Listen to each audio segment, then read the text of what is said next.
좋으신 아버지 하나님, 감사를 드립니다. 오늘도 연약한 저희들을 부르시고 주님 앞에 예배하게 하시니 감사를 드립니다. 주님, 우린 연약합니다. 주님, 오늘도 우리는 넘어집니다. 저희들을 붙잡아 주시고 다시 세워주시고 이 길만이 생명의 길이라고 말씀하시는 주님을 붙잡고 오늘도 일어서서 나아갑니다. 주님, 저희를 인도하여 주시옵시고 오늘도 붙잡아 주시며 세워주시며 인도하여 주시옵소서. 기대합니다. 감사합니다. 예수 그리스도의 이름으로 기도드립니다.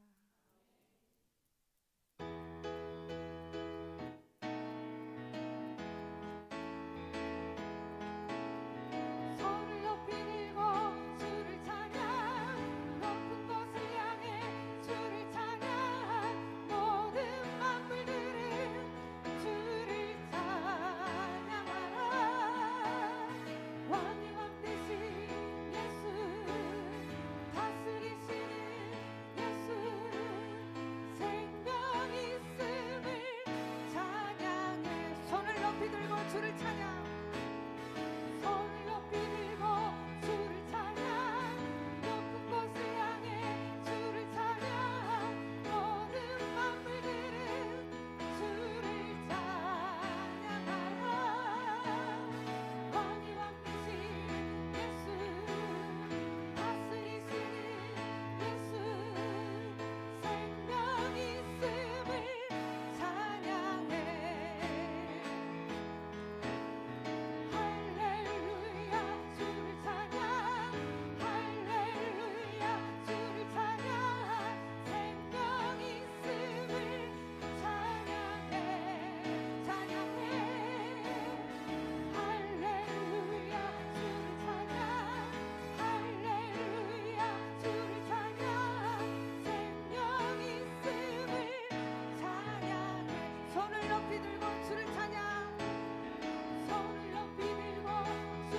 감사의 박수를 올려드리겠습니다. 앉으셔서 찬양하시겠습니다.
모든 이름 위에 뛰어난 예수,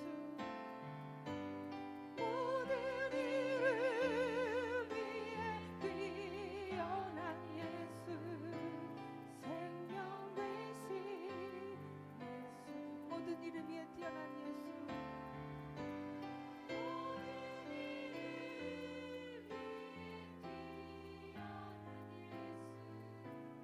생명 되신 예수. 그렇습니다. 우리의 구원자시며 우리의 위로자시며 우리의 치유자시며 우리를 자유케 하시는 그 이름 예수, 그 예수님께서 이 자리에 계시고 그의 영이신 성령으로 우리 안에 계십니다. 이 시간 우리의 눈의 비늘이 벗겨져서 예수님을 바라봄으로 말미암아 우리의 두려움과 걱정, 근심, 모든 슬픔들이 떠나가게 하여 주시고 그 생명이 있음을 기뻐하며 찬양하는 기도의 능력을 다시 한번 깨달아 기도하는 사람으로, 능력의 사람으로, 용사로 거듭나는 시간 될 수 있도록 이 시간을 축복하여 주시옵소서. 그리하시 주님을 찬양하며 감사드리며 예수님의 이름으로 기도드렸사옵나이다. 아멘. 우리 옆 사람과 함께 좀 인사드려 볼까요? 잘 오셨습니다.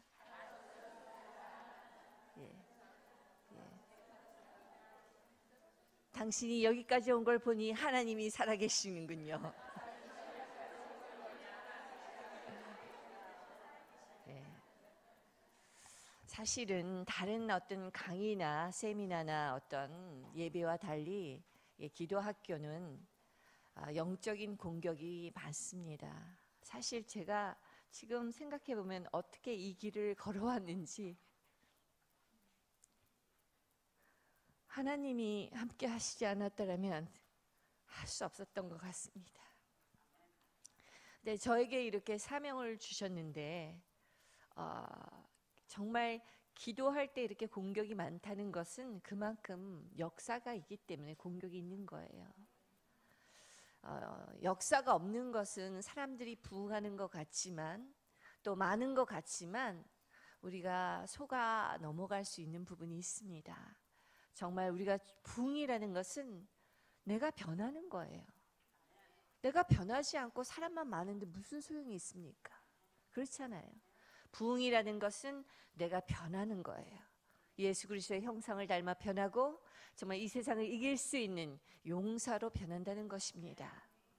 그래서 우리가 이제 오늘을 제외하면 2번이 남았습니다. 그래서 내년에는 다시 2월부터 시작되는데요.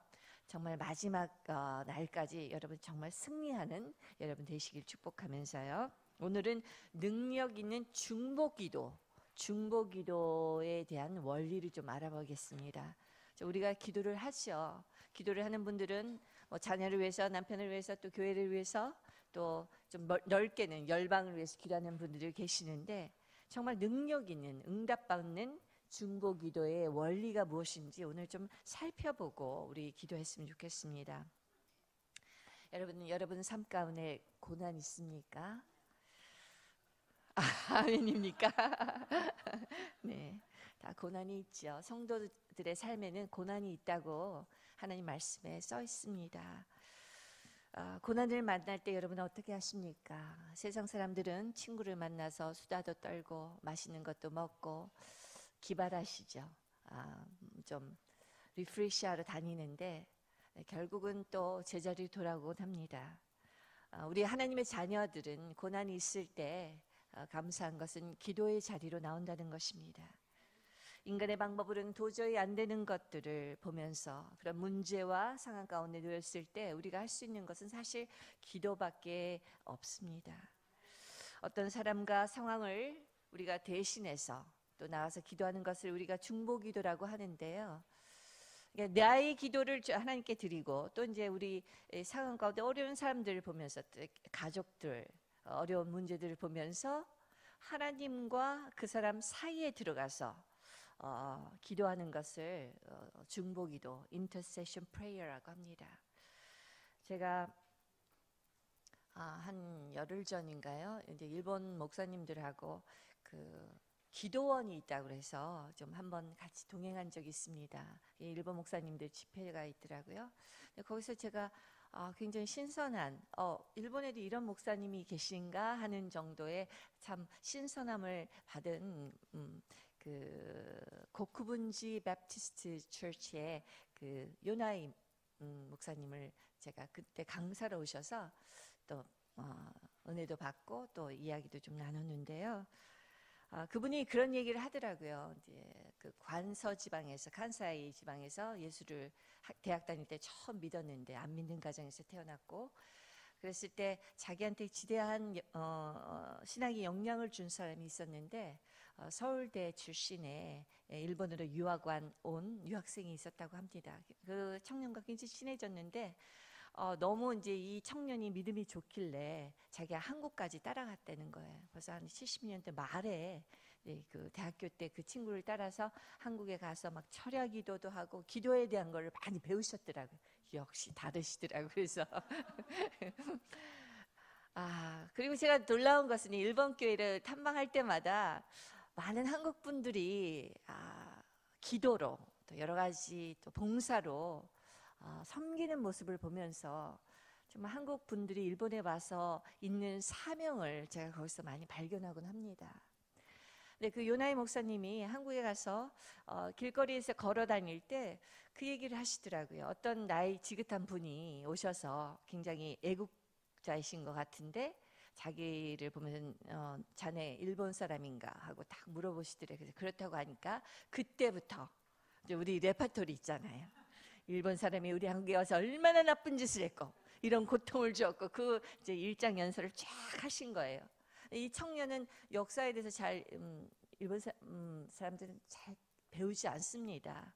제가 그 일본사를 조금 1년 동안 공부를 해봤는데 그런 내용에 대해서는 거의 언급하지 않아요. 근데 이 역사의식이 없는 그 청년 앞에서 이러니까 이 청년이 너무 겁을 먹은 거죠. 그랬을 때 그 서울대생 친구가 그 할아버지와 자기 사이에 싹 들어와서 그 할아버지의 그 쏟아내는 그 원망조의 그 말을 다 받아주고 진정시킨 다음에 싹 돌아서서는 자기에게 아무 일도 없었다는 듯이, 자기는 완전히 알아듣지 못했지만 그분이 흥분하는 내용으로 뭐 이런 거 아닐까 하는 생각이 다 들었는데, 자기한테는 한마디도 안 하고 우리 가서 맛있는 거 먹자고 그랬을 때 자기한테 그런 마음이 들었대. 그 청년을 보면서 예수님 같은 느낌. 내가 받아야 할 원망과 어떤 죄악을 하나도 책망하시지 않으시고 하나님과 나 사이에 또 악한 사람들과 자기 사이에 중간에 싹 들어와서 막아주시는 그 역할을 보면서 예수님의 형상을 봤다는 거예요. 그래서 제가 너무 궁금해서 그분이 목사님 되셨나요? 하고 물어봤더니 미국에 가서 그분이 학자가 되셨대요. 이렇게 우리가 에스겔서 22장 30절에 보면 이게 중보자의 역할이 여기 나와 있습니다. 한번 읽어볼까요? 시작.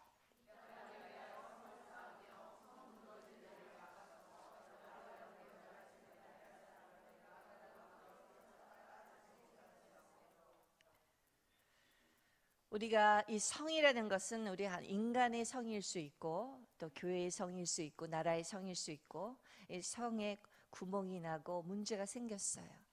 그래서 어떤 공격과 문제가 생길 수 있는 것을 이 중보자는 영적인 파수꾼입니다. 딱 알아차리고 그 성을 막는 거예요.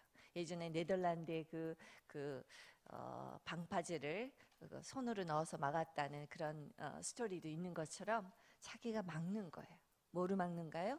기도로 막는 거예요. 영적 파수꾼은 벌써 영적인 촉이 다릅니다. 우리 가정에 문제가 생겼구나. 눈에 보이는 것으로 보는 것이 아니라 눈에 보이지 않는 것으로 그것을 캐치하고 기도하기 시작한다는 것이죠. 그런데 여기 보면은 하나님께서 정말 그 땅에 너무 죄악이 만연했기 때문에 멸하려 하셔서 그 가운데서 그것을 막아낼 수 있는 자를 찾았지만 한 명도 찾지 못했다고 여기 써 있습니다. 지금도 진정한 중보자가 많지 않듯이 에스겔이 살았던 그 당시에도 진정한 하나님의 마음을 알고 기도하는 중보자가 적었던 것 같습니다. 중보기도라는 것은 성경적인 개념입니다. 그리고 기도로 하는 영적 전쟁이기도 하죠. 구약의 모세, 다니엘, 사무엘, 에스겔, 이 모든 사람들이 대표적인 중보 기도자였습니다. 그리고 예수님도 우리와 하나님 사이에 들어가셔서 지금도 하나님 보좌 우편에서 중보하시는 분이 바로 예수님이신 것입니다. 사도 바울은 이 중보기도의 그 위력을 너무나도 잘 알고 있었기 때문에 개인적인 중보를 해달라고 서신서에 계속 써놓습니다. 그리고 특별히 영적 지도자를 위한 중보기도의 중요성을 잘 알고 있었습니다. 그래서 여러 번 서신서를 통해서 부탁을 하고 있고, 기독교 역사상 뛰어난 영성가들은 다 중보기도자였습니다. 중보기도자라는 것은 특별한 직책이 아니라 하나님의 마음을 알고 기도하다 보면 하나님의 마음을 알게 되잖아요. 영적인 분별력이 생기고 영적인 파수꾼이 되다 보면 중보를 하게 되는 것이죠. 제가 7년 동안 지난 목요일을 기해서 7년 반 동안 했던 기도학교가 이제 제가 하는 기도학교는 문을 닫았습니다. 7년 반 동안 그곳에서 제가 중보기도 그리고 많은 기도를 인도하면서 느낀 것은, 기도를 한다면서 그리고 중보기도를 하는 분들 중에서는 중보기도의 능력과 그 영적인 원리를 잘 알지 못하고 기도하시는 분이 많다는 것을 알았습니다. 그래서 하다가는 이제 좀 낙심하고 도리어 안 하는 사람들도 많다는 것을 알았습니다. 제가 중보기도의 아주 좋은 예인데요. 제가 한번 예를 들은 적이 있었던 것 같습니다. 우간다를 기독교 국가로 만드는데 지대한 공헌을 세우신 존 멀린디 목사님 이야기입니다. 그분이 만난 청년 이야기인데, 그 청년은 태어나기도 전에 우리가 이제 하나님께 믿는 사람은 하나님께 이 아이를 드리듯이 사탄 숭배자였던 부모가 그 아이를 태어나기도 전에 사탄에게 바쳤습니다. 그러자 이 아이는 태어나면서 초자연적인 능력을 보이기 시작했고, 그래서 부모조차 그 아이를 보기가 두려워했다고 합니다. 몰입만 하면 공중부양을 하고 육체 이탈을 해서 20대가 되었을 때는 그의 손에 많은 피가 묻혀져 있었다고 합니다. 직접 죽이는 것보다 지령을 내리는 것이요. 그래서 그를 통해서 사단은 많은 교회를 또 파괴시키기 시작했습니다. 그리고 목회자들이 실족하게 만들었죠. 여러분, 우리가 교회에서 일어나는 많은 일들 배후에는 영적인 역사들이 있습니다. 이것을 관가하면 큰일 납니다. 그래서 교회에서 문제가 일어나면 먼저 함구하시고 기도의 장소로 돌아가서 기도하기 시작하면 그 일은 저절로 풀려나갑니다. 그러나 사람을 찾아서 하소연하고 말하기 시작하면 될 일도 안 돼요. 저는 그런 예를 너무나도 많이 봐왔습니다. 이 청년이 사단으로부터 어떤 교회를 파괴라는 건 뭘까요? 목회자를 실족시키고 또 스캔들을 일으키고 사람들 간에 분열을 일으켜서 교회가 정말 분열되는 것을 말하는 것이죠. 그래서 더 이상 그 교회가 존속하지 못하게 만드는 것이 사단의 계략이라는 것입니다. 그래서 그날도 이 청년을 통해서 사단은 어떤 교회를 파괴시키라고 명령을 했어요. 이 명령을 하면 이 청년은 가서 파괴시키는 것이 아니라 그때부터 기도를 하는 거예요. 사단의 능력을 힘입어서. 그래서 악한 영을 막 보내기 시작합니다. 우리가 천사를 보내는 것처럼 그도 막 기도하기 시작했는데 그 교회는 기도하는 교회였어요. 그때 마침 금식을 선포하고, 왜 선포했을까요? 벌써 공격이 온다는 영적인 파수꾼의 그 촉이 있었기 때문에 다 금식하십시다. 어려운 일이 있을 것 같습니다. 이렇게 리더가 선포를 했겠죠. 금식을 선포하고 회개가 일어나기 시작하고 성도 간에 다시 화해가 일어나니까 어떻게 돼요? 마음이 하나 되니까 기도하기 시작했고 또 교회를 위해서, 목회자를 위해서 기도하기 시작했어요. 예전에는 너무나도 쉽게 넘어졌던 목회자에게 어떤 유혹을 가하거나 또 어떤 사역자에게 어떤 실족하는 일을 만들면 그냥 그 교회가 풍비박산이 됐는데, 이번에는 도저히 먹히질 않는 거예요. 이 교회 사람들이 다 모여서 막 중보하기 시작하고 부르짖으면서 기도하기 시작하고 금식하면서 기도하니까 이 성도들의 기도가 이 연기처럼 올라가다가 이 하늘 문이 열리기 시작하는 거예요. 그러면서 그 하늘 문을 통해서 하나님의 강력한 빛이 임하기 시작했어요. 그러자 하늘로부터 천군 천사가 쏟아져 나오기 시작하면서 이 악한 영들과 싸우기 시작했습니다. 그리고 심지어는 이 악한 영들이 천사에게, 미카엘 천사는 싸우는 천사 아닙니까? 체포되는 경우도 보았다고 합니다. 우리 눈에는 보이지 않지만 영안이 열린 사람의 눈에는 이런 것들이 보일 수 있다는 것입니다. 영적 세계에서 일어나는 일들이죠. 이 청년은 초월적인 하나님의 은혜로 갑자기 악한 영들이 다 빠져나가기 시작했어요. 누군가 이 청년을 위해서 기도했겠죠. 그 자말리 목사님을 만났을 때 이 청년이 그 목사님을 붙들고 이런 얘기를 했다고 합니다. 목사님, 제발 교인들에게 제대로 된 올바른 기도를 알려주세요. 그것은 우리가 정말 이 사악한 세상에서, 영적 공격에서 살아남을 길은 기도라는 것입니다. 말씀을 붙들고 기도할 때 우리는 승리할 수 있기 때문입니다. 여러분, 만약에 이렇게 기도라는 것이 영적 전쟁이고, 특별히 중보기도의 경우에는 그런데 악한 영들이 공격을 해왔는데 그냥 앉아서 중얼중얼 침묵기도하고, 침묵기도 나쁜 건 아니에요. 침묵기도의 유익한 것은 내적인 성찰을 이룰 수 있고 하나님 음성을 들을 수 있는 좋은 도구입니다. 그러나 지금 공격이 오고 불화살이 쏟아지는 혼자서 눈 감고 침묵만 하면 그건 안 되죠. 기도의 레시피가 적절하게 있어야 되는 것입니다. 이럴 때는 금식하기 시작하고 잘 모르겠다 그러면 금식부터 시작하세요. 막 지금 문제가 일어나고 막 요동칠 때 내가 어떻게 해야 될지 모르겠다. 그러면 금식부터 하세요. 그러면 어떻게 되냐? 입이 막아져요. 말할 기운이 없어서. 누구 찾아가서 하소연하고 싶은데도 배가 고파서 못해요.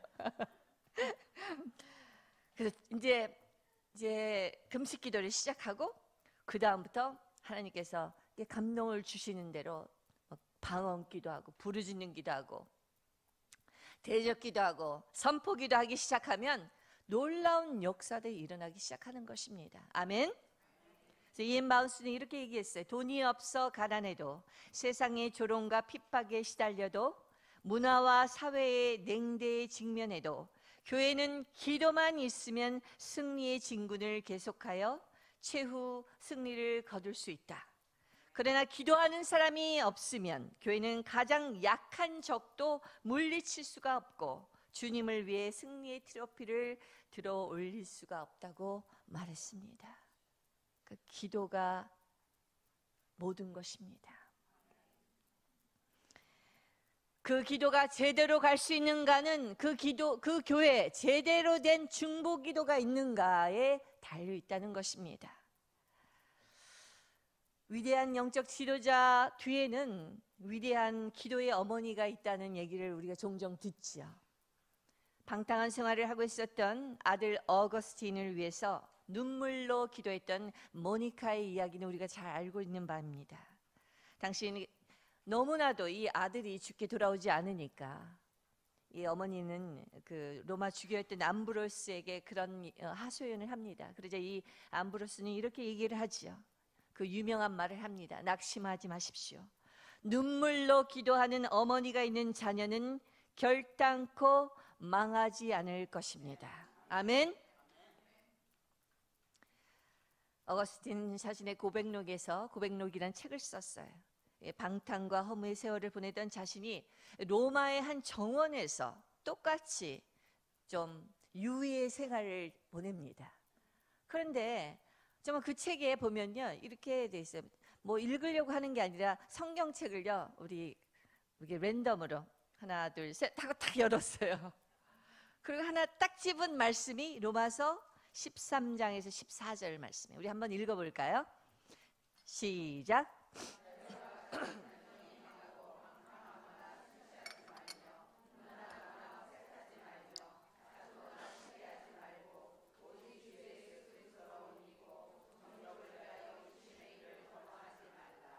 아멘. 어떻게 보면 그 안 믿는 사람에게는 평범한 말일 수 있는데 이 말씀이 갑자기 성경을 읽게 되죠. 그 어거스틴은 그냥 방탕하게만 살았던 사람이 아니에요. 나름대로 그 진리를 찾아서 구도자의 심령으로 여러 가지 종교에 심취했던 사람입니다. 근데 이 말씀을 딱 보는 순간 이 말씀이 살아 운동력 있기 시작하면서 골수와 관절과 자기 영혼과 육체를 찌르는 것을 느꼈어요. 여러분, 고린도후서에 보면은 이 세상의 신은 믿지 않는 사람들의 마음을 혼미하게 해서 그리스도의 영광의 복음이 들어가지 못하도록 역사한다는 말씀이 나옵니다. 우리가 세상의 영, 혼미케 하는 영은 세상의 영이에요. 악한 영이죠. 그래서 하나님의 복음의 말씀이 뚫고 들어가지 못하도록 항상 방해하고 역사한다는 것입니다. 왜 내가 기도하는 그 사람이 예수를 믿지 못하는가? 혼미케 하는 영이 엄청나기 때문입니다. 그러니까 우리가 영적 전쟁, 중보 기도를 한다는 것은 그 혼미한 영과의 싸움이에요. 그 사람하고 싸우면 안 되는 거예요, 여러분. 여러분은 그 사람하고 싸우니까 문제가 되는 거예요. 그 사람한테 둘러싸여 있는 그 혼미한 영을 영적인 그 돌파를 이룰 때까지 기도하는 것이 중보 기도는 것입니다. 그 돌파가 일어나면 모니카의 기도가 돌파가 일어났어요. 그러니까 하늘문이 열리기 시작하고 하나님의 빛이 임하기 시작하니까 그 말씀이 살아 운동력 있기 시작한 거예요. 그 어거스틴의 눈이 열리기 시작했어요. 이것이 그 어머니 모니카의 눈물의 기도의 결과인 것이죠. 그래서 어떻게 됐나? 정말 2000년 기독교 역사에 길이 남을 초기 기독교 신앙을 모두 집대성한 사람이 이 성 어거스틴입니다. 세인트죠. 세인트 어거스틴. 한국에 가니까 생 어거스틴 레스토랑도 있더라고요. 할렐루야.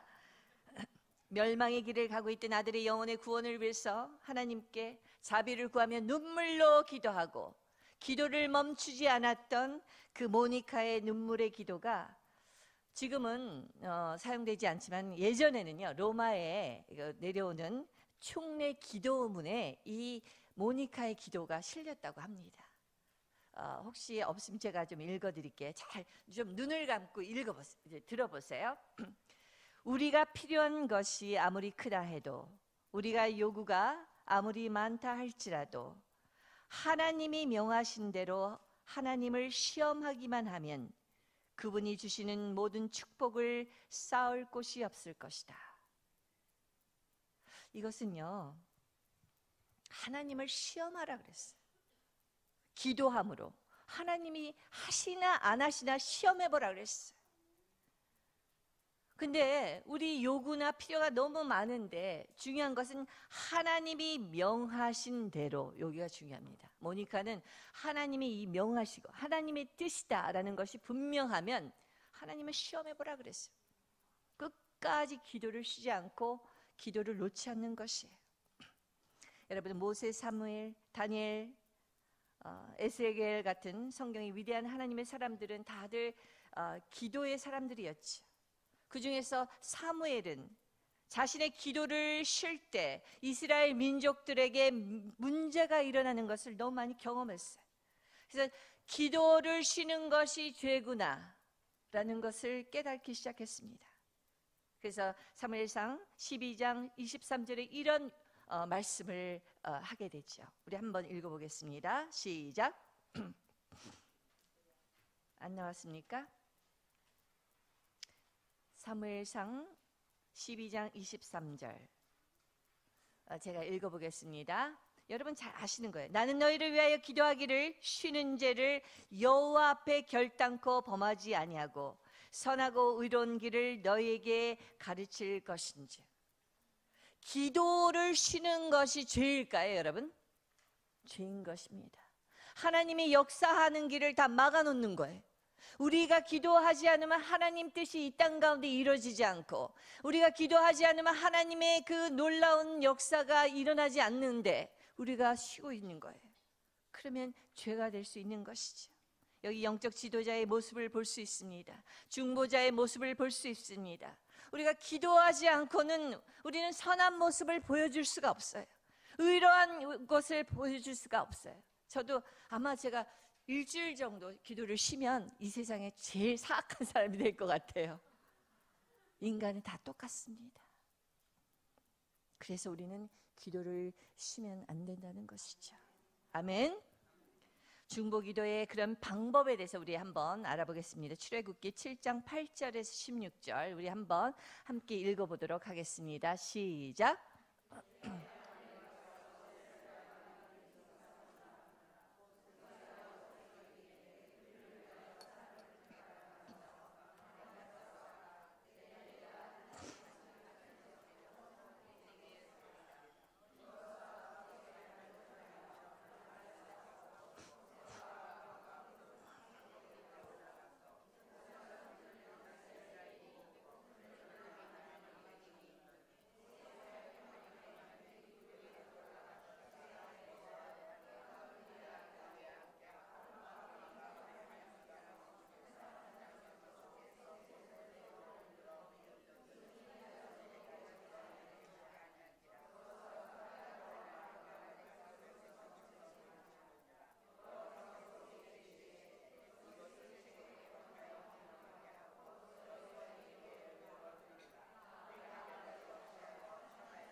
여호와 니시, 하나님의 승리라는 깃발인데 정말 이것을 이루기 위해서 어떻게 우리가 중보해야 되는가 여기 잘 나와 있습니다.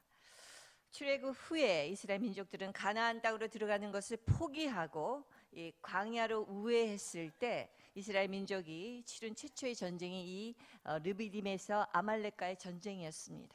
아말렉 족속은 누굽니까? 아브라함의 손자, 야곱의 형 에서, 에서의 손자가 바로 아말렉인 것입니다. 이 약타를 일삼은 그 고대 유목 민족이었는데 참 친인척이죠. 이스라엘 민족에게는 친인척임에도 불구하고 끊임없이 이스라엘을 공격하고 괴롭힙니다. 사실 우리를 괴롭히고 힘들게 하는 사람은 남이 아니고 멀리 있는 사람이 아닙니다. 우리 주변에 있는 사람들이 그럴 수 있어요.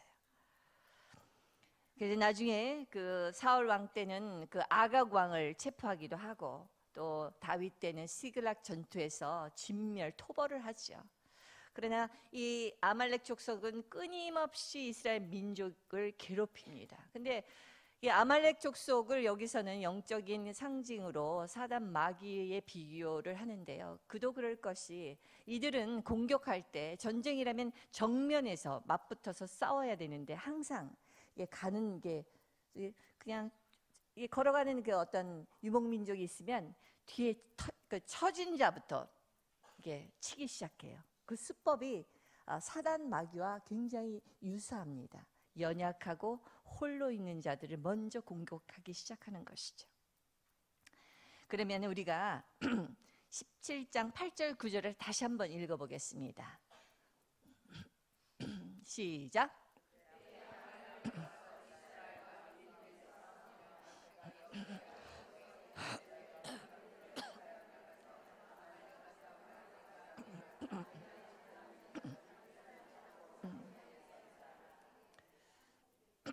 이제 아말렉이 오기 시작했어요. 공격하기 시작했어요. 우리 삶 속에 문제와 어떤 공격이 있을 수 있죠. 그럴 때 먼저 모세는 하나님의 음성을 듣기 시작합니다. 기도하기 시작해요.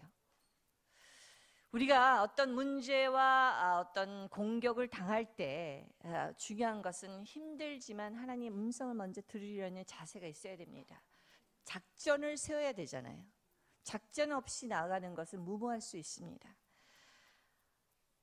그래서 여기서는 하나님의 음성을 들었던 모세가 하나님께 나가서 기도를 합니다. 그리고 나서 우리가 싸우리라 결론을 내죠.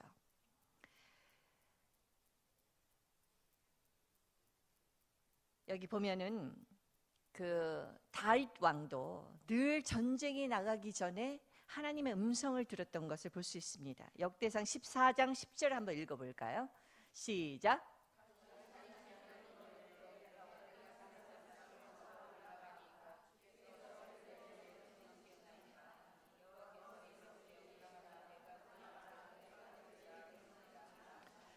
수많은 전쟁을 치렀던 다윗도 먼저 전쟁에 나가기 전에 하나님의 음성을 듣는 것이 우선이었어요. 자기가 못 들을 땐 선지자를 통해서 하나님의 음성을 들었는데 이것이 이 전쟁이 하나님의 뜻입니까? 그리고 내가 나가야 되겠습니까? 아니면 하나님이 하실 것입니까? 하나님이 한다는 건 무엇이에요? 나는 전쟁을 안 하고 잠잠히 있고 기도한다는 것이. 때로는 우리가 나가서 싸워야 할 때가 있어요. 이런 작전을 세우는 것이 하나님 뜻을 분별하는 것이죠.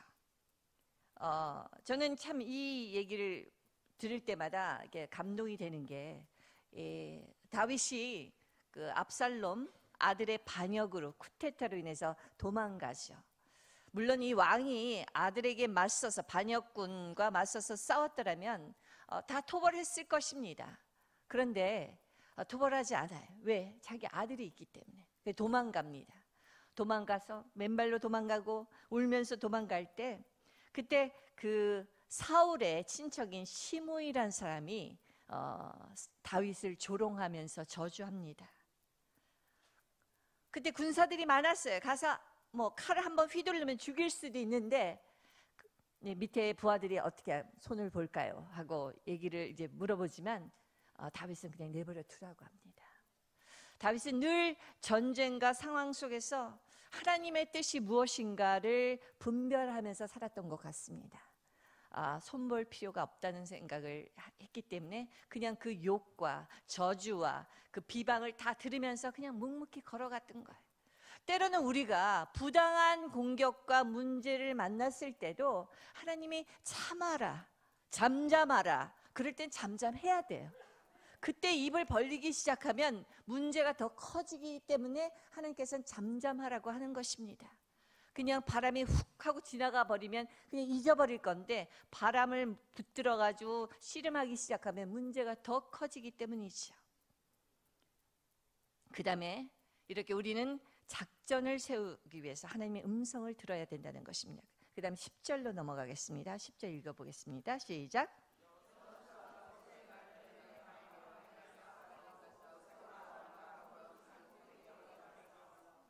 이제 작전이 세워졌어요. 너는 가서 싸워라. 우리는 산꼭대기로 올라가봐. 산꼭대기라는 것은 무엇일까요? 여기서 이제 중보자의 역할이 나오는데, 산꼭대기라는 것은 구별되고 한적한 장소를 말합니다. 우리 현대인들에게는 개인의 기도방이 될 수도 있고 교회가 될 수도 있죠. 기도원이 될 수도 있습니다. 구별된 장소이고 하나님의 임재가 있는 곳입니다. 여러분, 쭉 기도했던 곳에 가면 기도가 잘 되고 하나님 음성이 잘 들려요. 그런데 정말 생뚱맞게 처음 가는 장소에 처음 지금 문제가 생겼는데 가서 기도하려면 기도가 잘 안 됩니다. 그러니까 우리는 평소에 기도를 쌓아놓는 곳이 있어야 되는 것이에요. 그것이 산꼭대기라고 저는 생각합니다. 그래서 나만의 기도의 골방을 만들어야 되고, 이 기도의 골방에 들어가서 문제가 일어날 때, 그리고 내가 너무 지쳤을 때는 그것에서 주님과 교제할 수 있는 그 기도의 장소가 있어야 됩니다. 여러분, 집이나 아니면 교회나 여러분의 그 산꼭대기를 만드셔야 됩니다. 아멘. 안 되면 정말 예전에 보니까 미국 같은 집은 2층을 올라가는 그 계단 밑에 그 클로젯이 있어요. 거기가 비어가지고 잘 정리해 놓으면 딱 들어가서 기도하기 쉽습니다. 여러분 집에도 일본 집 작지만 그런 장소가 분명히 찾아보면 있을 거예요. 소리가 좀 덜 들리는 곳, 방음 장치를 해도 좋고요. 그런 장소를 만들어서 기도하는 것이 매우 중요하다는 것입니다. 그 다음에 11절, 12절, 13절을 읽어보겠습니다. 시작.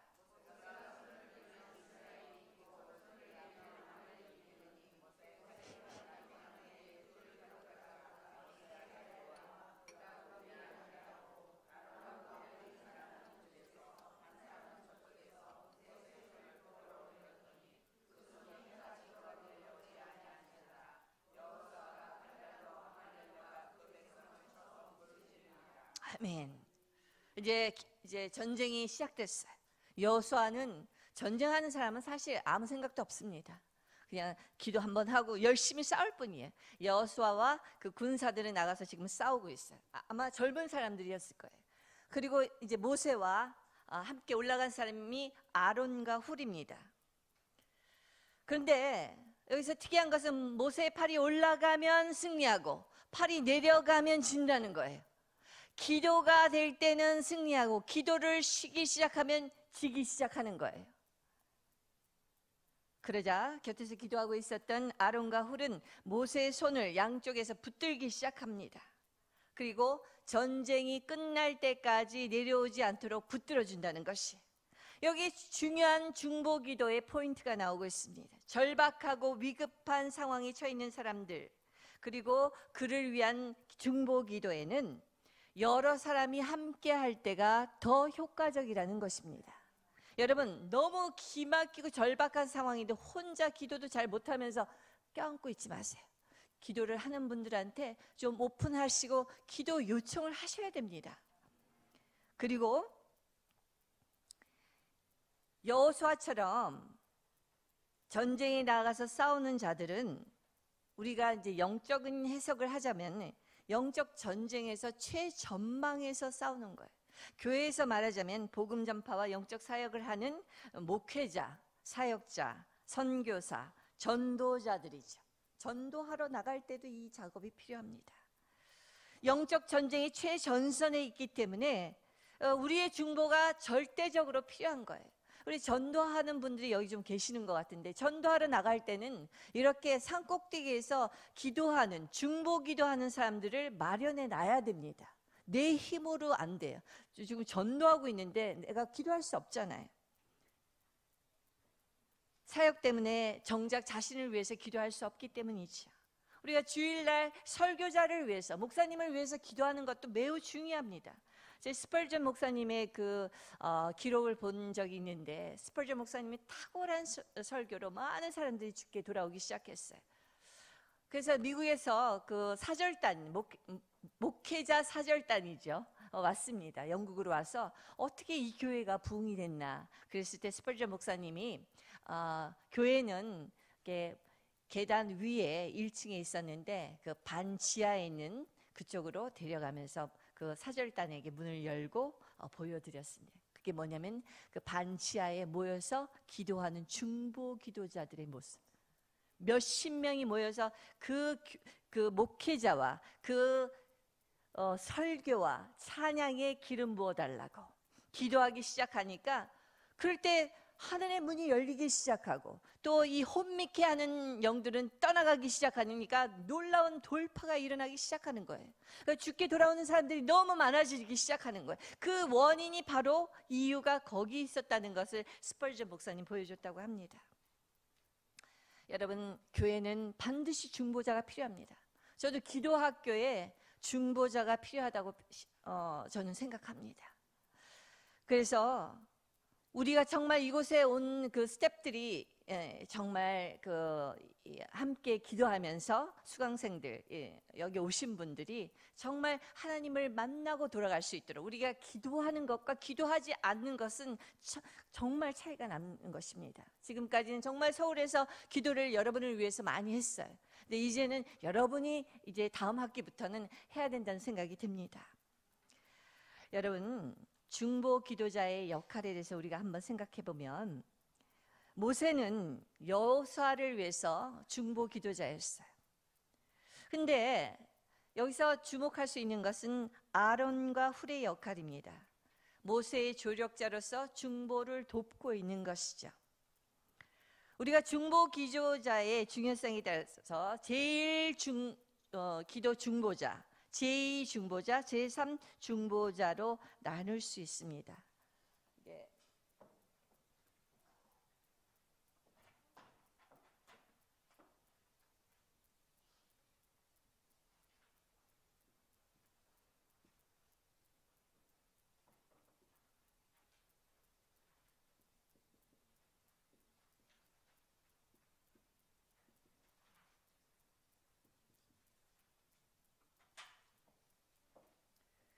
이렇게 제가 도표로 나타냈는데요. 처음에 제일 중보자, 아론 훌은 제2 중보자, 제3 중보자들은 아마 자기의 자녀, 그 아들과 또 아버지를 전장에 보낸 사람들이 장막에서 뭐 했겠어요? 카드놀이 했겠어요? 그때부터 기도했겠죠. 그 사람들은 제3 중보자라고 할 수 있습니다. 캘리포니아 파사데나라는 곳이 있는데요. 하버스트 락 처치의 최한 목사님이 성령 사역을 많이 하셨던 분인데, 이분은 제가 좀 자유롭게 하겠습니다. 이분은 그 파사데나에 교회들이 많은데, 이분이 한국계 2세입니다. 아버님도 목사님인데 1세 목사님이시고, 이 최한 목사님이 굉장히 방탕한 생활을 하다가 마약에도 빠지고 그러다가 주님을 만나 죽게 돌아옵니다. 왜 이렇게 이런 역사들이 참 많은지 모르겠어요. 그게 바로 주님의 부르심을 받아서 하나님의 종이 되면 되는데, 그만큼 이분의 역사가 파워풀하니까 어렸을 때부터 악한 영들은 공격하고 태클을 거는 것이죠. 이분이 이제 부흥의 주자가 돼요. 그분이 성령을 받기 시작하고 기도하면 능력이 나타나기 시작하니까 주변의 교회들과 함께 네트워크가 돼서 기도하기 시작합니다. 놀라운 것은 한 두세 개의 교회, 백인교회 목사님들이 우리 같이 교회하자. 교회가 합쳐집니다. 할렐루야. 저는 교회가 분열하는 것만이 들어도 합쳐지는 걸 많이 못 봤어요. 근데 제가 신선한 충격을 받았어요. 그래서 그 백인 목사님들이 그 최한 목사님 당신 담임하라고 우리는 부교역사 하겠다고 해가지고 하나가 되는 역사들이 일어났어요. 그러면서 이분의 기름 부심이 강력하니까 이제 힘이라고 하는 국제 선교 단체를 만들어서 이제 세계적으로 역사 그 사역을 하게 되는데요. 이때 제가 굉장히 주목할 수 있는 것은 이 루 잉글이라는 백인 목사님이 계셨습니다. 근데 이분이 나는 당신을 위해서 중보기도만 하겠다. 이분은요 월급 받아가지고 중보만 하세요. 할렐루야. 저는 이런 분 좀 제가 고용할 수 있는 위치가 되었으면 좋겠습니다. 정말 기도의 위력을 아는 사람들은요 이렇게 할 수 있어요. 여력만 되면. 저 하고 싶습니다. 루잉글 목사님은 기도만 24시간 하시는 분이에요. 그러니까 이 목사님을 위해서 기도하니까 막 더 역사가 일어나죠. 그는 최한 목사님과 모든 것을 함께 하면서 그를 위해서 매일 시간 기도하는 그야말로 제일 중보자인 거예요. 이 모세와 같이. 그리고 그 최한 목사님이 자기 가족과 지인들은 제2 중보자다. 그리고 우리 교인은 제3 중보자다. 이런 도표를 가지고 설명하는 것을 본 적이 있습니다. 제일 중보자라는 것은 물론 이제 여러분이 제일 기도하시면 또 될 수 있지만 이제 제일 중보자라는 것은 중보 대상자와 함께 친밀한 관계가 있어요. 모든 것을 주고받고 삶을 주고받고 근데 이렇게 루잉글 목사님 같은 분들은 대다수 은사가 있어요. 예언적 중보자라고 하죠. 이런 분들은 하나님 음성을 분명히 잘 들어요. 그래서 내가 어떻게 기도해야 되는지 알아요. 무조건 목사님이 기도해달라고 하고 인형처럼 기도하는 것이 아니라 어떤 목사님이 요청이 왔을 때 그걸 가지고 주님 앞으로 나갑니다. 그래서 하나님께 기도를 해요. 그럼 하나님이 이렇게 기도하라 저렇게 기도하라 이건 잘못된 것이다 말씀하시면 그걸 또 선지자처럼 목사님한테 드리는 거예요. 그래서 이 사람들은 정말 잘 알지 못하는 상황도 기도하면 하나님이 이렇게 기도하라 저렇게 기도하라 말씀하시는 분이에요. 제 서울에서는 제가 이걸 좀 조사를 했을 때 교회에 이런 분들이 계시더라고요. 이분들은 누가 뭘 하지 않아도 남아서 기도하기 시작하고 또 오래 기도하고 또 기도를 즐거워하세요. 개인 기도 시간을 굉장히 사모해요. 그리고 하나님의 음성을 정확히 들고 그 하나님의 음성이라는 것을 선포하면 예언이 되지 않습니까? 이런 은사자들이 제 주변에는 꽤 있었습니다. 이분들은 중보 기도가 사명이라고 생각해서 늘 중보를 하죠. 이런 분들은 기도를 부탁을 하면 예를 들어서 어떤 A라는 사람을 위해서 기도해 주십시오 그랬을 때 A가 지금 너무 힘들다 그러면 정말 방패 기도를 해요. 방패 기도. 보혈을 덮고 자기가 그 악한 영들의 공격의 그 사이에 들어가서 막 막으면서 기도를 하죠. 그럼 역사가 엄청납니다. 이런 사람들이 함께 기도하기 시작하면. 그런데 때로는 A를 위해서 기도해 주세요. 그런데 하나님께서는 그 사람이 기도하도록 기도하라고 하십니다. 절대로 안에 안 들어가요. 그래서 그 생각이 나더라고요. 그 조지 밀러 목사님이신가요? 그분한테 어떤 청년이 찾아왔다는 거예요. 그 청년이 뭐라 그랬냐면 목사님처럼 나도 기도 응답 많이 받고 싶으니까 나 좀 기도할 수 있도록 기도를 해달라고 중보를 해달라고 했대요. 그때 이 목사님 그랬대요. 아침 새벽 기도에 나는 당신이 일어날 수 있도록 기도하겠다. 이게 중요한 거예요. 이 분별이 되어야 되는 거예요. 무조건 그 사람을 위해서 좋게 한다는 어떻게 보면 잘 되고 축복하면 그 사람 멸망의 길로 갈 수 있어요. 그게 아니라 이 사람은 지금 자기 의지를 꺾고 주님 앞에 나오는 훈련을 해야 되는데 기도해달라고 자면서 나 일어나게 해주세요. 그건 아니죠. 그러니까 이 청년이 자기 침대에서 일어날 수 있도록 나는 기도하겠습니다. 이렇게 했다는 것이에요. 이게 하나님의 음성에 따라서 중보하는 중보자의 태도는 것입니다. 이런 예언적 중보자들은 끊임없이 하나님의 뜻을 분별하기 위해서 하나님께 나아가야 돼요. 기도해야 돼요. 여러분 중에는 어떻습니까? 나 여기 중보기도 기도를 하고 있는데 나한테 좀 이런 부분이 있다. 제가 좀 여쭤볼게요. 나는 오래 기도한다. 최소한 하루에 1시간 이상 기도하고 많은 경우에 2~3시간도 할 수 있다. 나는 강도 있게 기도하고 중보 기도했을 때 극적인 기도 응답도 많이 받았다. 세 번째는 기도를 나는 즐긴다.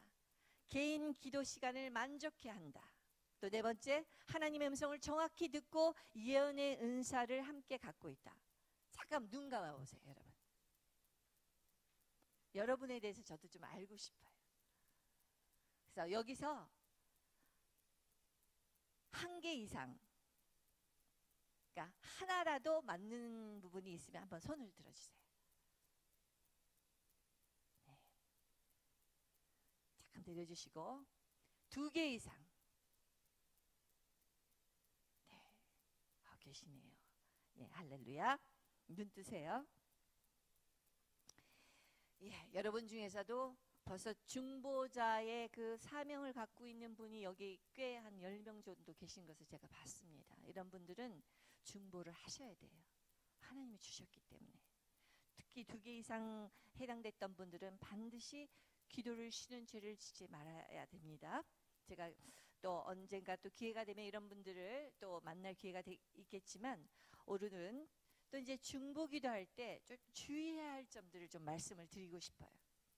여러분도 주위에 기도 많이 하시는 분들한테 좀 오해하거나 상처받았던 적은 없습니까? 이런 부분을 좀 이해하셔야 됩니다.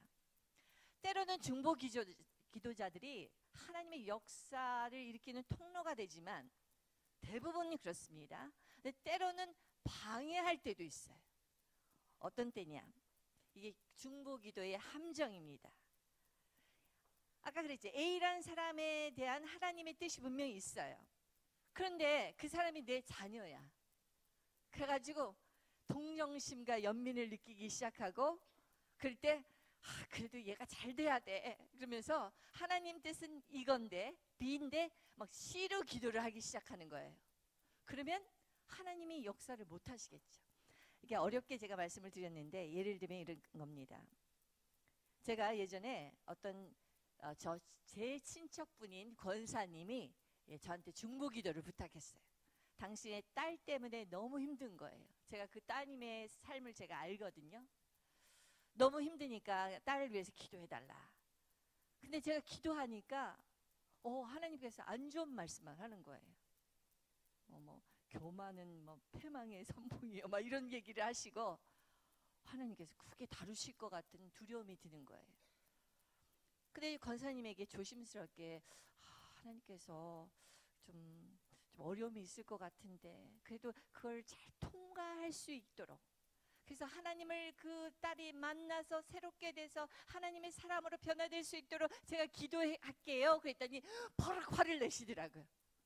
아니, 우리 딸이 문제없이 잘 통과하라고 기도했지 언제 그 고난을 당해가지고 새로운 사람으로 변해가지고 그런 기도를 하라 그랬냐고. 주여. 여러분, 여러분의 기도들이 많이 이런 부분이 있다는 거예요. 분명히 그 딸은 구원받은 주님의 자녀가 되기 위해서는 그 고난의 과정을 거쳐야 돼요. 저도 싫죠. 제가 우리 친척이 잘 됐으면 좋잖아요. 그 사촌이 땅을 사면 배가 아프다, 그거 아닙니다. 정말 잘 됐으면 좋겠어요. 자녀들도 있고 하니까. 할머니 입장에서는 얼마나 안타까웠겠어요. 근데 이 할머니는 얘한테 문제가 있지만 고난은 없어야 된다, 잘 돼야 된다, 성공해야 되고 부자가 돼야 되고, 이 얘기만 하시는 거예요. 여러분, 이거에 대해서 어떻게 생각하세요? 그래서 제가 말은 못했지만 주여, 권사님이 이런 말씀 하시는구나. 근데 아마 그 권사님도 그 중보 대상자가 딸이 아니라 다른 사람이었다면 그렇게 얘기하셨을 수도 있어요. 이게 우리의 연약함입니다. 우린 모두 연약해요. 다른 사람 얘기할 거와 내 자녀와 내 문제가 될 때는 얘기가 달라지는 것이에요. 여러분, 우리가 자녀와 가족에 문제가 있습니까? 그거는 대부분 기도하시면 하나님께서 여러분에게 회개하라고 그러실 거예요. 회개할 때 잘못된 그 단추를 처음부터 끌어서 새롭게 단추를 채우는 역할을 하기 때문입니다. 그리고 만약에 그 아이가, 예를 들어서 자녀가 어려운 일을 당했을 때 지금은 그 아이를 보호하지 않으면 안 된다는 생각이 하나님께서 주신다면 우리는 막 정말 방패기도 하고 보혈기도, 대적기도를 해야 돼요. 예를 들어서 아이가 지금 왕따를 당하고 있어. 근데 너는 이 고난을 통과해야 된다 하고, 그건 아니죠. 상처받기 전에 빨리 이것을 도와주는 우리 방패기도를 해야 됩니다. 그러나 이 아이가 이 문제를 통해서 하나님께 나오지 않는다면 하나님, 이 아이가 이 문제를 통해서 하나님께 나오게 해주세요. 수험생이라면 성적만 잘 받게 해달라고 기도하는 것이 아니라 성적을 잘 받아도 못 받아도 이것을 통해서 하나님께 나올 수 있게 해달라고 기도해야 되는 것이 하나님의 사람의 기도, 중보기도 아니겠습니까? 그러니까 문제가 해결이 안 되는 것입니다. 하나님을 완벽하게 신뢰하지 못하면 중보기도가 어렵게 된다는 것입니다. 여러분, 두 번째 중보기도에 주의해야 할 점은 우리가 기도하면 하나님께서 분별력을 줘요. 때로는 환상을 주시고 음성도 주시고 또 다른 사람에 대해서 얘기하기도 합니다. 제가 우리 이제 기도팀들이, 서울의 기도팀들이 아주 부대예요. 군사들이에요. 그러다 보면은 제가 좀 부르짖는 기도를 강조하고 하다 보면 이제 양재에서 뭐 소리를 내서 기도하는데, 때로는 목회자님들이 그런 거 싫어하시는 분들은 좀 안 좋게 생각하시겠죠. 성도님들 중에서도 그분의 기도 때문에 기도 못하겠다고 하는 컴플레인도 받는다고 합니다. 근데 하루는 저에게 어떤 분이 찾아왔어요. 눈물을 흘리면서 자기가 10년 동안 자기 타교에 있었는데 이제 기도학교를 통해서 이 교회를 왔다는 거예요. 타교에 있을 때 정말 그 교회가 너무 문제가 많아서 장로님이고 권사님이었는데 정말 기도로 좋게 이제 해결하고 나왔는데, 그리고 여기서도 여러 가지 남편 장로님이 시험이 들어가지고 교회도 안 나가시는데 기도해서 여기까지 와서 지금 우리 가정이 다 살아나기 시작했는데, 어떤 분이 자신한테 탁탁탁 손을 대면서 내가 권사님 보니 권사님은 진리의 영이 아닌 것 같아요. 그 기도. 그렇게 얘기를 했다고 합니다. 그러니까 이 권사님이 너무 눈물이 나요. 내가 시끄럽거나 잘못됐다고 얘기하면 이해가 되는데 내가 진리의 영이 아니라 그렇게 얘기를 하니까 목사님 이걸 어떻게 해야 됩니까? 그래서 제가 참 그렇게 될 때 난감하더라고요. 제가 그분 기도하는 걸 개인적으로 들어본 적이 없기 때문에 뭐라고 말씀 못 드렸지만 자유하시라고 했어요. 당신이 그것 때문에 묶인다면 그거는 아니다. 자유하시고 만약에 내 소리가 좀 크고 좀 문제가 된다면 좀 친구한테 모니터링 해달라. 그래서 그게 문제가 없다면 자유롭게 하시라. 저는 그 얘기를 드렸습니다. 여러분, 이렇게 하나님께서 주시는 그 분별력이 남의 결점이나 남을 비판하라고 주시는 것이 아닙니다. 그러니까 여러분이 정말 하나님께 좀 말해야 됩니다. 3번 물어보세요. 하나님 말씀해야 됩니까? 해야 됩니까? 그럴 때 가서 하는 것이지, 절대로 하나님 말씀하시기 전까지는 보인다고 들린다고 말을 해서는 이 이제 중보자들의 역할이 여기서 문제가 일어나는 거예요. 그러니까 우리가 참 봐도 안 봐도 벙어리처럼, 꿀먹은 벙어리처럼 주님께 기도해야 되는 것이 이 중보 기도자의 사명인 것입니다. 순종의 삶이에요. 그래서 우리가 정말, 저는 그런 생각이 들었습니다. 중보 기도자들을 이렇게 생각을 해보니까 모세 같은 경우에는 하나님과 대면했던 사람은 하나님 음성을 들었어요. 근데 이 정말 대표적인 중보 기도자들은 다 상처의 사람이더라고요. 모세는 살인자였어요, 여러분. 살인을 하고 늘 이스라엘 민족이 그랬을 거 아니에요. 저 살인 경력, 범죄자. 모세가 잘할 때는 칭찬하지만 잘못했을 때는 얼마나 비웃고 그런 얘기를 안 했겠습니까? 유명한 사무엘은 어떻습니까? 사실 사무엘은 제가 애정 결핍자라는 생각이 들어요. 저는 이렇게 사람들에 대해서 좀 치유적인 측면에서 많이 다루다 보니까 성경 인물도 그렇게 보일 때가 있어요. 사무엘은 엄마의 젖되어서 바로 맡겨진 사람이에요. 하나님의 그 사랑은 받았지만 우리는 마땅히 부모를 통해서도 마땅히 받아야 할 사랑이 있어요. 근데 애정이 결핍됐다고 생각. 왜냐하면 그 구절을 당신의 자녀가 문제를 일으키는 걸 봐요. 성경에 보면 사무엘의 자녀가 문제를 일으켜요. 왜? 자신이 보여줄 아버지 상이 없는 거예요. 자신의 부모랑 살지 않았기 때문에. 그 아픔이 없었겠습니까? 다니엘은 어떻게? 다니엘은 포로로 잡혀왔어요. 엄마 아빠가 죽임을 당했을지도 모르고 자기는 포로 생활하는 사람이었어요. 왜 아픔이 없었을까요? 저는 에스겔은 정말 그래. 에스겔은 30의 나이에 부르심을 받는데 하루아침에 자기 사랑하는 아내가 죽습니다. 호세아는 어떻습니까? 호세아는 상녀인 아내와 함께 계속 살아야 하는 운명이에요. 여러분, 부도덕한 배우자랑 계속 살아야 하는 고통을 여러분 아십니까? 저도 사실은 잘 모르지만 그렇지만 얼마나 가슴이 아플까 하는 생각이 들어요.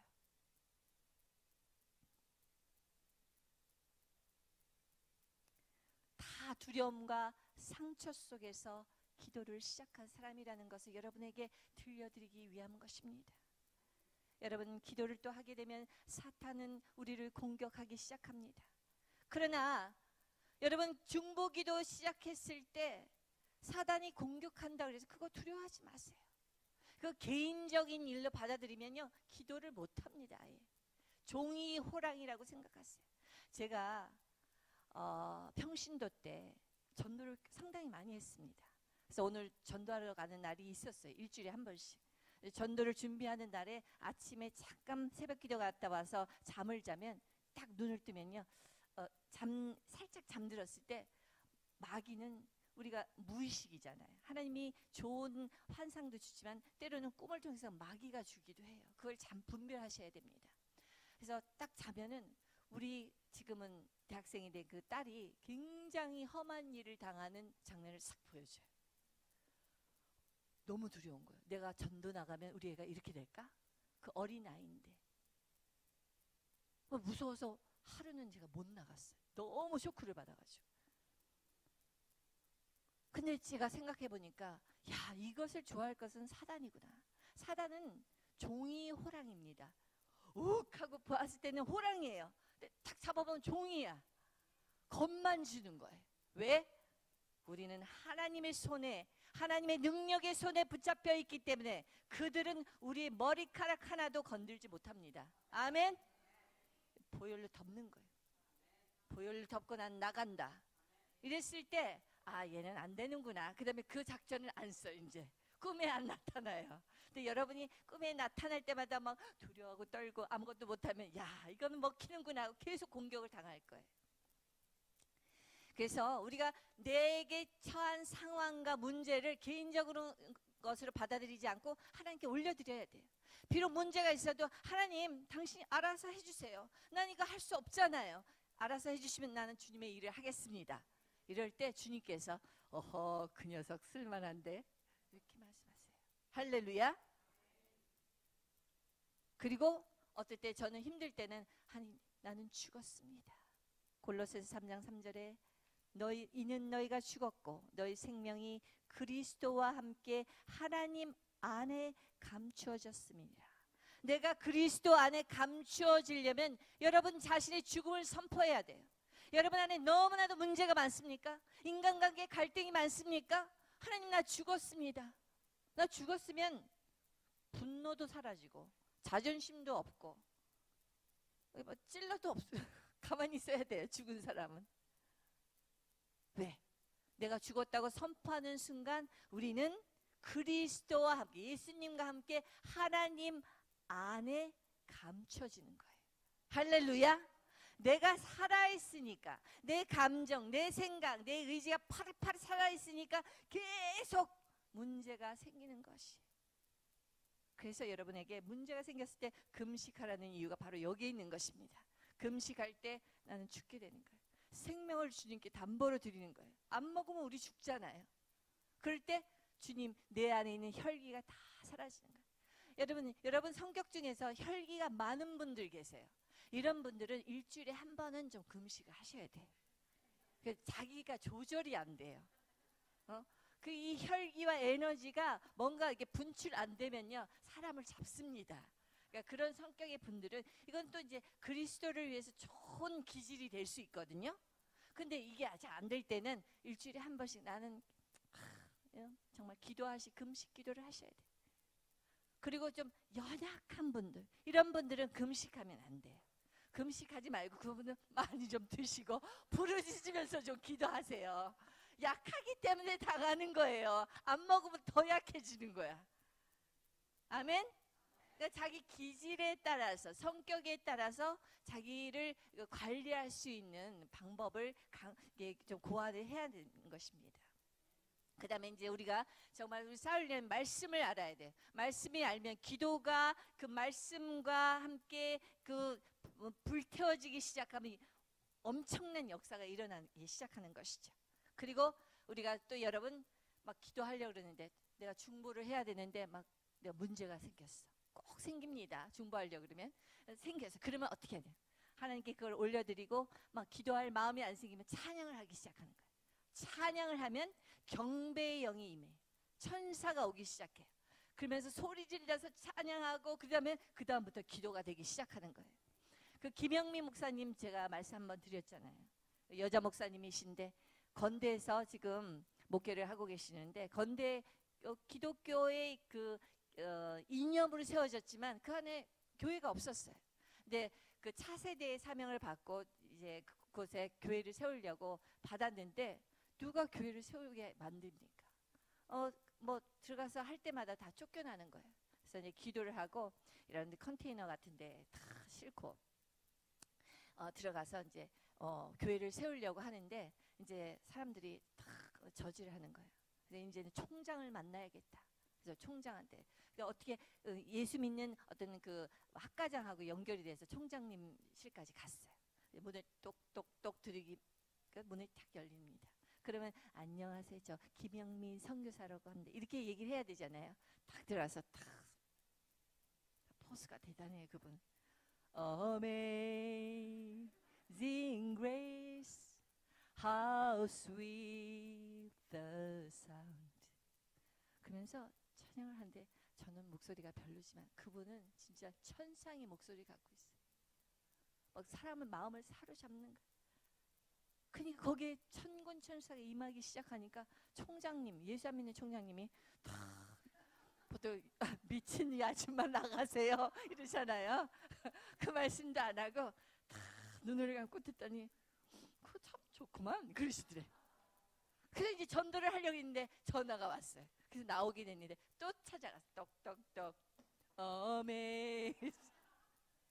그 우리 선교사님도 대단하지만 그래가지고 이 총장님이 마음의 문을 열고 예수를 전하고 성경 공부에 나오기 시작했어요. 그러면서 그 건대에 교회가 세워지기 시작했다는 말이 아니겠습니까? 할렐루야. 여러분도 낙심할 필요가 없어요. 우리는 뭔가 하나님 일을 하려면요 마귀는 수단 방법을 가리지 않고 우리를 공격합니다. 여러 번만 공격당하는 게 아니에요. 저도 공격을 당해요. 산전수전 공중전까지 하고 여기 있습니다. 그럴 때 여러분 우리 예수님을 생각하세요.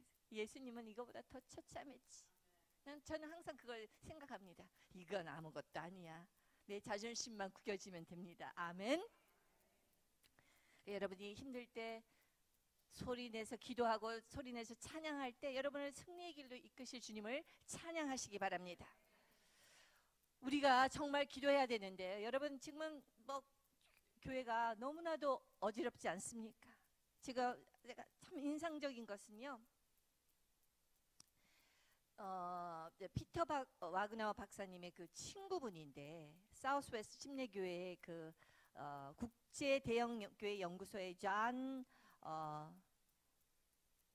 버넌 박사님의 이야기인데요. 이분이 어떤 얘기냐고 뭐 그거 안 보셔도 됩니다. 이분이 이제 디트로이트에서 비행기를 탔어요.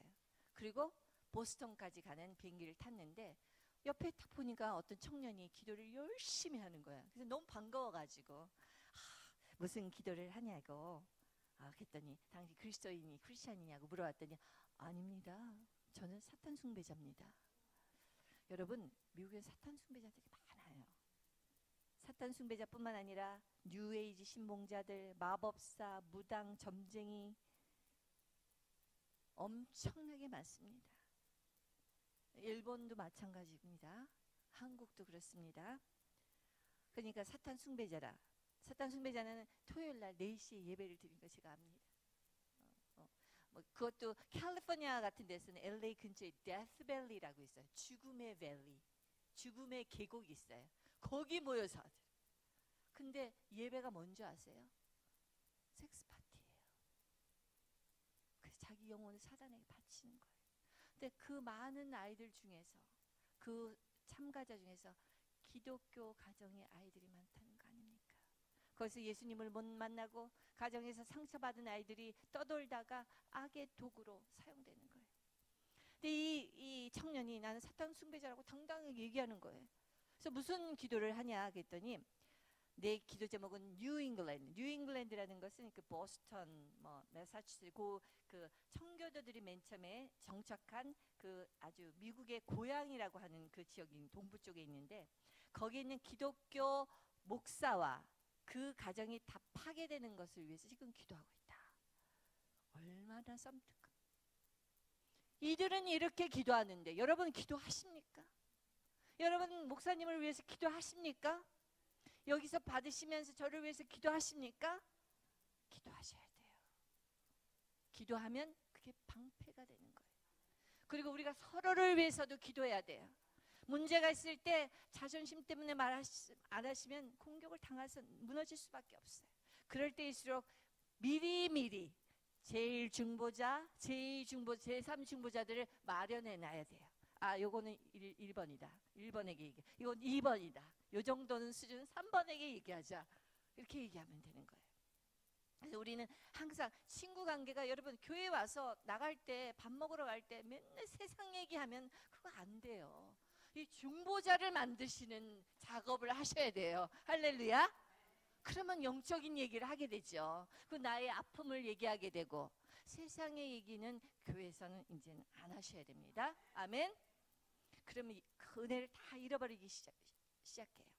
그리고 우리는 교회를 위해서 기도하고 가정을 위해서 기도해야 돼요. 가정? 지금 우리 결혼 생활이 무너지는 가정이 얼마나 많습니까?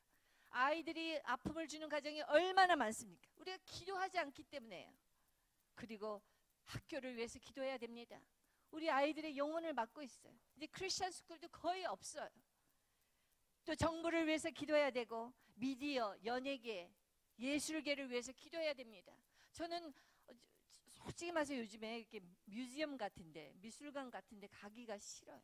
옛날 미술들은 좋은데 요즘 그 모던 아트라는 거 있죠. 그 다 가보면은 섬뜩해요. 뭐 그 그림에 그 사람이 영혼이 묻어나잖아요.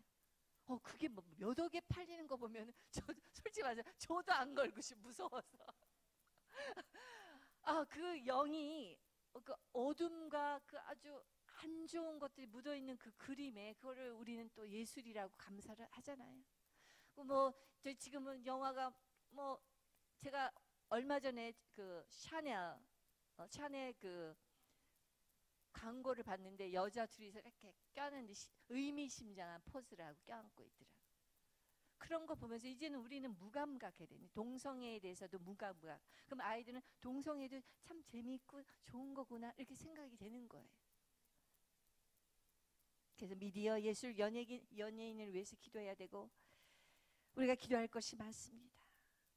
근데 여러분 제가 아까 요나이 목사님에 대해서 말씀을 드렸는데 제가 요 말씀을 드리고 우리 함께 기도하겠습니다. 우리가 참 크리스찬이 된다는 것은 다 아픔이 있었던 사람들, 또 중보자가 된다는 것은 다 아픔이 있었다는 생각이 듭니다. 모세도 그랬고 다니엘, 사무엘, 에스겔, 호세아, 예수님도 그 마찬가지셨죠. 근데 그 요나의 목사님은 그런 간증을 하시더라고요. 당신은 안 믿는 가정에서 예수를 믿어서 대학교 때. 그리고 목사가 되려고 생각지도 않았고 그래서 은행원이 됐다고 합니다. 그런데 왜 부모님한테 그 전도를 안 했겠습니까? 근데 좀처럼 믿음이 들어가지 않는 거예요. 복음 그 전도가 되지 않는 거였어요. 그러니까 좀 이분도 좀 전도의 그 열정이 식었겠죠. 부모님에 대해서. 근데 하루는 자기가 은행에 딱 가려고 하는데 아침에 전화가 왔다고 합니다. 아버지가 전화를 해서 내가 지금 좀 몸이 안 좋아서 병원에 입원을 하니까 나에게 성경 구절을 가지고 기도를 좀 해줄 수 없겠니?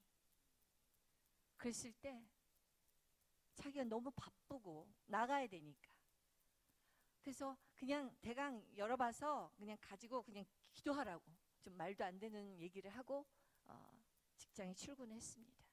그리고 나서 그 다음날 병원에서 전화가 왔어요. 병원에서 당신 아버지가 위독하다. 그리고 그날 일을 다 마친 다음에 몇 시간 차를 운전을 해서 그 병원에 갔는데 병원에 도착했을 때는 당신의 아버지 얼굴에 수건이 덮여져 있었다고 합니다. 그때 이 요나이 목사님이 얼마나 기가 막혔겠어요.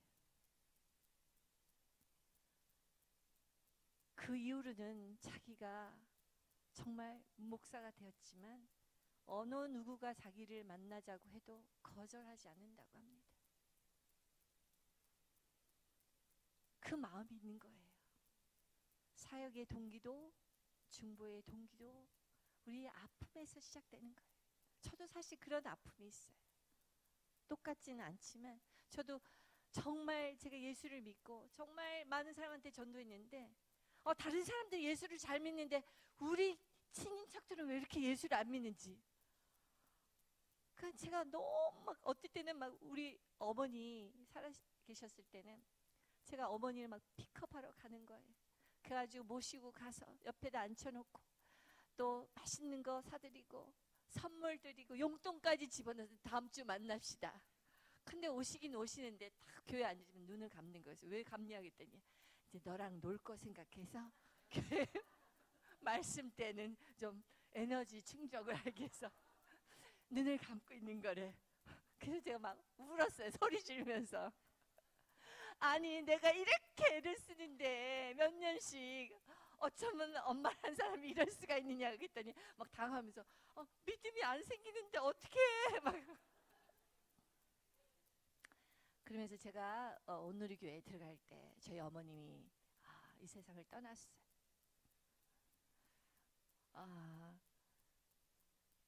참 우리에게는 아픔이 많죠. 그러나 그 아픔을 통해서 하나님은 역사하시는 하나님이라는 것을 제가 느낍니다. 제가 그 기도원에서 내려올 때 기도원에서 내려올 제 옆에 계시는 분이 그 화요일 날 그 우에노에서 그 홈레스 사역을 하신다고 그러시더라고요. 시간이 될 때마다 가신다고 하면서 그러면서 마침 저 교회 보이냐고 저 교회의 선교사님이 이 홈레스 사역을 시작했다. 그러면서 홈레스 사역 시작한 동기에 대해서 말씀을 하시는 거예요. 그분이 한국 분이세요. 근데 한국에서 오셨을 때 처음에 자기 집 앞에 홈레스가 한 명 앉아 있었대요. 근데 요즘 정도의 날씨였던 것 같아. 아주 춥지 않고. 그래서 들어갈 때 다이조부 데스까 하고 물어봤는데 일본 사람들은 다 다이조부 데스 그러잖아요. 우리 한국 사람 뭔가 도움을 요청하기 쉬운 사람들인데 일본 사람들은 힘들어도 다이조부 데스. 그리고 나서 들어가서 그날 아침에 문을 열고 나왔더니 거기서 얼어 죽어 계시더래.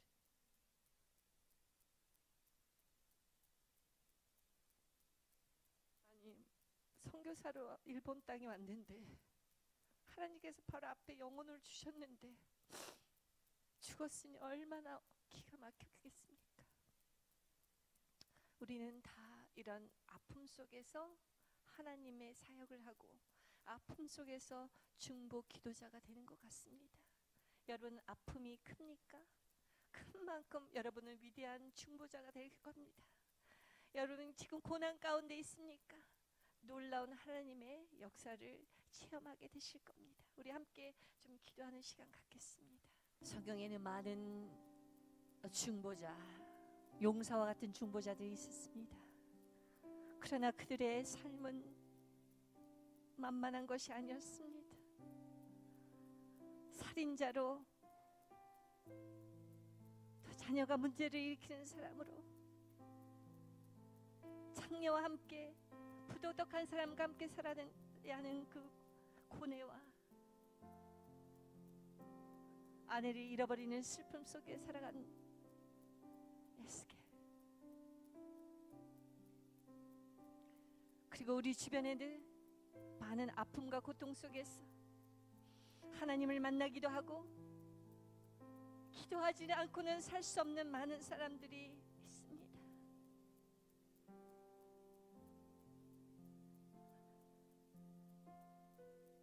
여러분 안에 많은 고통이 있습니까? 고난이 있습니까? 평생 씻을 수 없는 어떤 상처가 있습니까? 여러분 감사하십시오. 그것을 통해서 일하시는 하나님의 놀라운 영광을 보시기 바랍니다. 그것이 있기 때문에 여러분이 기도할 수 있는 자리로 오는 것이고, 그것이 있기 때문에 하나님의 자비를 구할 수 있는 것이고, 그것이 있기 때문에 하나님 곁을 떠나지 않는 것입니다. 주여 도와주시옵소서.